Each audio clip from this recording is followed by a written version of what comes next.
సంగారెడ్డిలో ప్రపంచ కార్మిక దినోత్సవం మేడే సందర్భంగా సిఐటియు ఆధ్వర్యంలో కార్మిక ప్రదర్శన సభ నిర్వహించారు. ముఖ్య అతిథిగా సిఐటియు రాష్ట్ర అధ్యక్షులు చుక్కరాములు పాల్గొన్నారు. ఈ కార్యక్రమంలో సిఐటియు జిల్లా కార్యదర్శి సాయిలు, సహాయ కార్యదర్శి యాదగిరి, వివిధ యూనియన్ల నాయకులు ప్రసన్నరావు, రామ్దాస్, రమేష్, దయానంద్, సువర్ణ, శోభ, జరీనా, ప్రవీణ్, బాలరాజు, లక్ష్మీకాంత్ మరియు కార్మికులు పాల్గొన్నారు. ఇది విదేశీ అంటున్నారు అంటే ఒక దేశంలో తయారైనటువంటి మంచిని ఎవరైనా ప్రపంచంలో తీసుకోరా? ఇలా ప్రజాస్వామ్యం అంటున్నాం. ప్రజాస్వామ్యానికి పుట్టినీళ్ళు బ్రిటన్.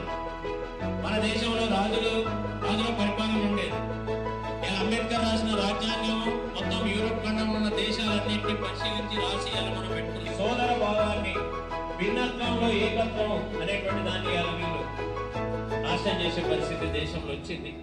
ఇవన్నీ కూడా ఇవాళ కార్మిక వర్గం ఆలోచన చేయాలి. ఇవాళ రాజ్యాంగపరమైనటువంటి హక్కుల్ని కాలు రాస్తున్నారు. అందుకే కొంతమంది అంటున్నారు గుజరాత్కి వచ్చేవాడు గుజరాత్ నుంచి బ్రిటిష్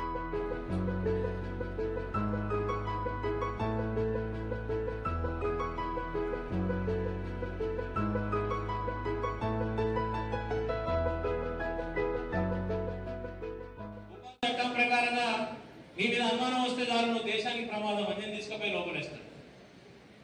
నీకు పేరు దొరకదు. నేను నిర్దోషిని అనేది నువ్వే ప్రూవ్ చేసుకోవాలి. ప్రభుత్వానికి ఏం బాధ్యత ఉండదు. ప్రవీణ్ కుట్టాయేస్తా అని చెప్పి ఒక ఎలక్ట్రికల్ ఇంజనీర్ జేఎన్యూలో చదువుకున్నాడు. ఎమర్జెన్సీలో ఆయన అరెస్ట్ చేశారు. ఆ తర్వాత ఉద్యోగం చేస్తూ పెద్ద మేధావిగా ఉన్నాడు.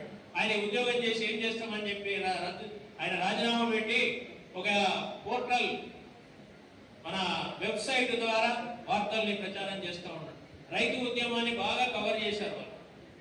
ఢిల్లీలో జరిగిన రైతు ఉద్యమం అది పెద్ద లక్షల కోట్ల మందిలోకి వెళ్ళిపోయింది. ఆ వార్త ప్రభుత్వానికి వణుకు పుట్టింది.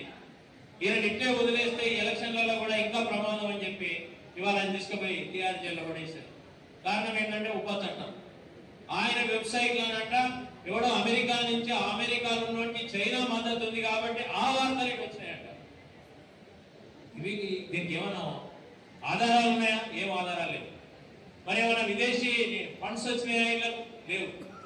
ఇన్కమ్ ట్యాక్స్ వాడు 3 సార్లు దాడి చేసాడు, ₹1 దొరకలేదు. అయినా తీసుకుపోయి ఇలా టీఆర్ జైల్లో పడేశాడు.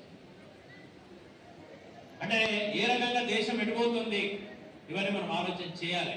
అందుకనే రేపు రాబోయేటువంటి ఎన్నికల్లో కార్మిక వర్గ కర్తవ్యం ఏమిటి? ఇప్పటికే సెమినార్లు పెట్టి అనేక చోట్ల కార్మికులను మనం చైతన్యం చేసుకోవాలనుకున్నాం. మనకు అనేక కోరికలు ఉండొచ్చు, అభిప్రాయాలు ఉండొచ్చు, వ్యక్తిగత ఇష్టాయిష్టాలు ఉండొచ్చు. కానీ వాస్తవ పరిస్థితిని కూడా మనం గమనించాలి. కార్మిక వర్గం ఎంతో చైతన్యవంతమైన వర్గం, దేశానికి దారి చూపించేటువంటి వర్గం.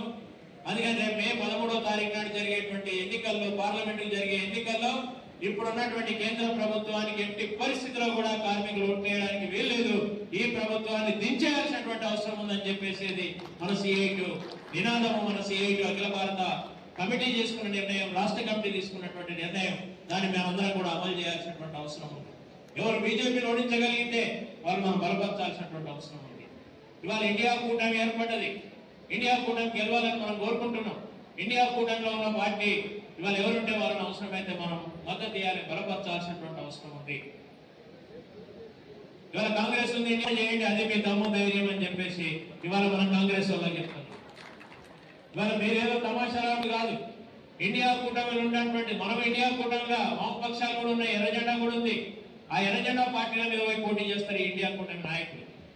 అక్కడ పోయి కేరళకు పోయి అక్కడ ముఖ్యమంత్రిని బీజేపీ కూడా ఎందుకు అరెస్ట్ చేస్తలేడు ముఖ్యమంత్రిని అంటాడు.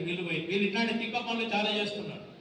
అయినా సరే దేశ ప్రయోజనాలను దృష్టిలో పెట్టుకొని, దేశంలో ఉండేటువంటి పరిస్థితిని దృష్టిలో పెట్టుకొని ఇవాళ వామపక్షాలు ఇవాళ ఎర్రజెండా ఈ బీజేపీకి వ్యతిరేకంగా కలిసి వచ్చే లౌకిక శక్తుల్ని గెలిపియాలి, ఇండియా కూటమిని గెలిపియాలని చెప్పేసి మనం నిర్ణయం తీసుకున్నాం.